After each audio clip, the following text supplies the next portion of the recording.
we're just outside the John Clement Athletic Complex here at Monona Grove High School. Rob Hernandez, Dennis Semrau, getting ready for our game of the week on wisconsinprepzone.com.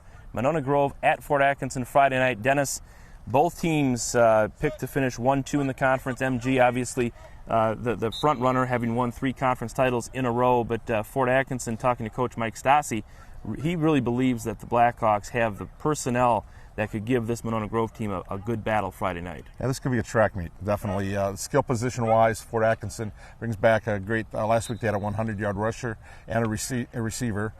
They've got a couple of linebackers back who are 4-year starters on the defensive side, but they had to go up against Mount Horeb-Barneville the first week. Fort Atkinson lost a 4-point game right at the end, and then bounced back last week with a nice win over Monroe. Yeah, that Mount Horeb-Barneville loss looks better every week. We'll talk more about the Vikings in a few minutes, Dennis, but Fort Atkinson, a team that just a few years ago was struggling to win games, now they're in a situation where they're in the big game. How does that impact Fort Atkinson? They're hosting this game Friday night. That's got to help, but they haven't been in as many of these big games as MG has. No, MG hasn't lost a conference game in the last 3 years, and every year they are the top dog. Week 1, they had a go up against the Wanakee. Last week, Edgewood, maybe not as many skill players on offense as they had a year ago, but they held them in check for the first half. But the MG is that's the big dog of the conference. That's the one that you circle that game every year. They get everybody's A game, and they've had 2 pretty good ones the first week, so they're prepared for this. Fort Atkinson, when they made the move into the conference, they didn't have the bodies, the players to make the transition they do now. And from a skill standpoint, I don't think you'll find a better program. And Dennis, I had a chance to watch MG on Friday night right here at the John Clement Athletic Complex against Edgewood.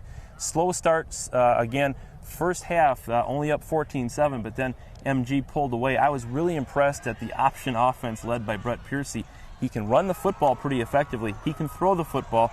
And as we mentioned here on Prep Rally, he's not a quarterback by trade. He started out as a wide receiver and now has really transitioned well. Had to wait his turn, but they're 2 running backs, James Connor and Evan Oldenburg, probably the best patch-catching duo around. They had caught over it was about 300-plus yards first game against Wanakee, which was impressive. Connor has 2 80-yard touchdown passes the first 2 weeks, so that big play is going to be very key for Fort Atkinson.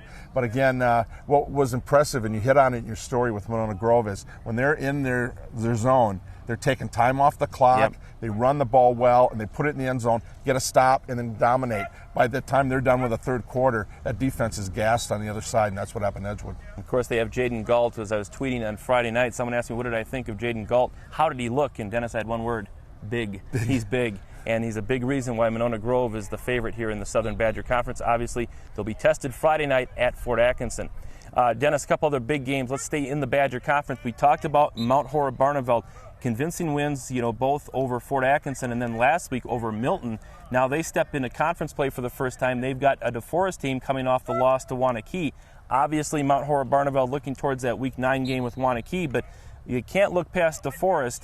And if they really want to be if they want that game in Week 8 to mean something, they've got to make sure they take care of business this week. It should be a fun one too. Very nice though, Mount Horeb-Barneville. Both those games are at home.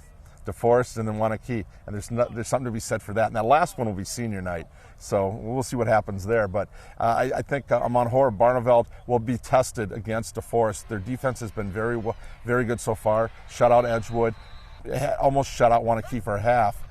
Wanakee had it played just right. They got a drive at the end for a field goal, had possession, had deferred, so they had the ball, scored, got a turnover, scored. And DeForest never recovered from it.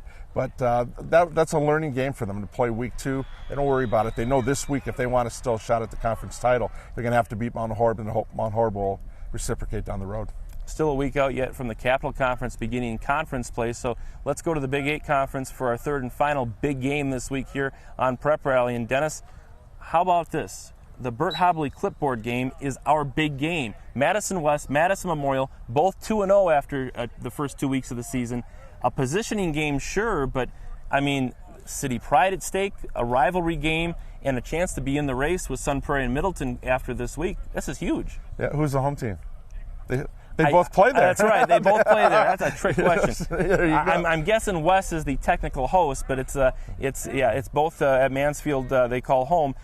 who do we see? I mean, you've got the quarterback for West, Brown, really has come out strong this year, but we know so much about Joe Ferguson. He did so much work in the offseason coming back from injury, and has graded out nationally on a couple of national teams. Who do you like in this ballgame? Defense is the key. I think Ferguson and the big plays for Memorial. If West gives up a couple of those, they're going to be in trouble. Alex Brown has had a great start at quarterback, and West has played very well so far, but neither team has played a team that's going to be contending for a conference title. If they want to, and they want to win the city title, this could be the game for the city championship right here. Around the area, a big game to look for: Potosi, Peck Argyle. Peck Argyle off to a 2-0 start. It could be a huge game in the Six Rivers Conference, and one of many as we wind down the final weeks of the season. But Potosi has been the kingpin in the Six Rivers the last couple of years. Dennis, we're moving within a week away of teams clinching playoff berths. A win by some of these schools and some conferences, you move within one win of a conference or of a playoff berth being clinched. I can't believe how fast the season's moving. School just started for almost everybody. That's right. How about that? Third of the way through after this Friday, folks. You can check out all the scores, highlights, and our live blog on wisconsinprepzone.com this Friday night. For Dennis Sennemar, I'm Rob Hernandez. Thanks for watching Prep Rally. We'll see you at the stadium.